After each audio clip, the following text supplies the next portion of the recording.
Štvrté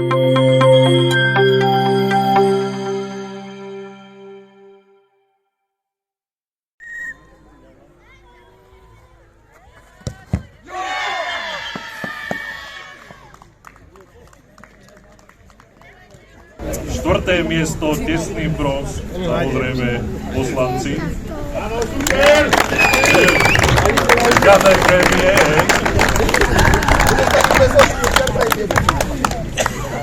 Tretie miesto, Real.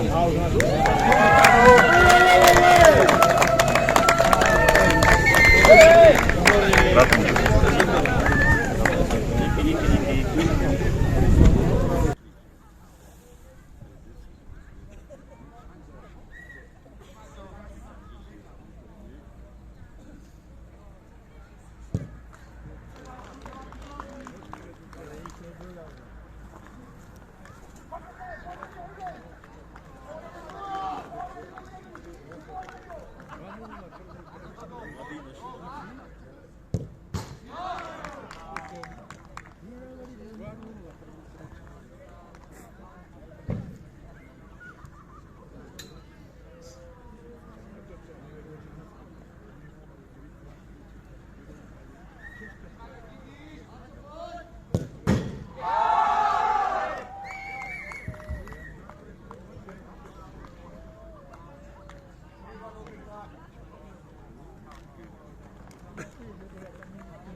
Druhé miesto.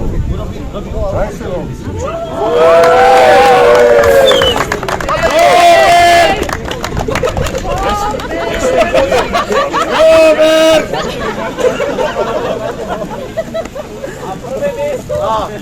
Prvé miesto.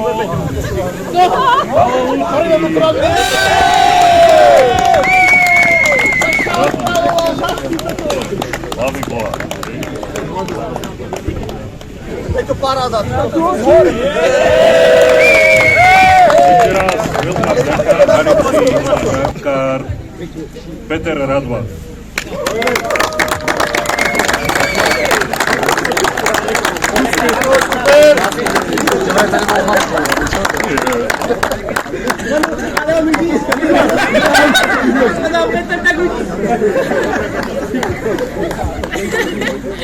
Dobre, pokračujeme. Najlepší strelec Tomáš Radva, 7 gólov.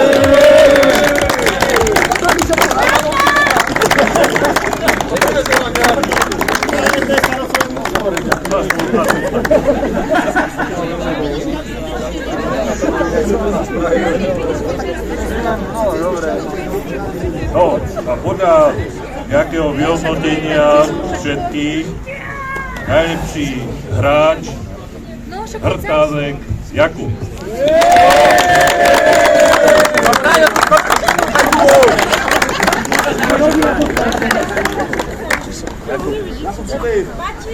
Končil sa tretí ročník vianočného turnaja v malom fotbale vo Loznici. Máme tu za organizátorov pána starostu a trénera a organizátora Tomáša Kovača z miestneho fotbalového klubu.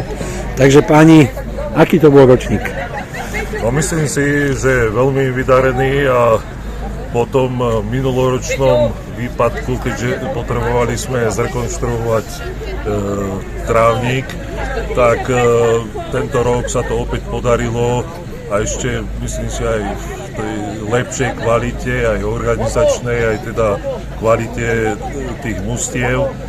Bol naozaj veľký záujem o účasť na tomto turnaji a som veľmi rád, že aj napriek tomu, že zrovna dneska nám začalo padať, takže nestalo sa nič, žiadny vážny úraz a naozaj je aj vidno to, že ten trávnik dobre drží, že chlapí si to, myslím, svojím spôsobom aj diváci užili a tešíme sa samozrejme o rok, no dúfajme, že tá tradícia pretrvá. Skvelé. Tomáš, vášho pohľadu. Bol to veľmi kvalitný turnaj, bol 7 mustiev, každý s každým hral, myslím si, že boli veľmi pekné zápasy, semifinále na penalty, finále na penalty, čo viac si môžeme prijať, takže drama až na záver, vyhrali ale Lučky, čo im veľmi pekne gratulujeme a tešíme sa na ďalší rok určite.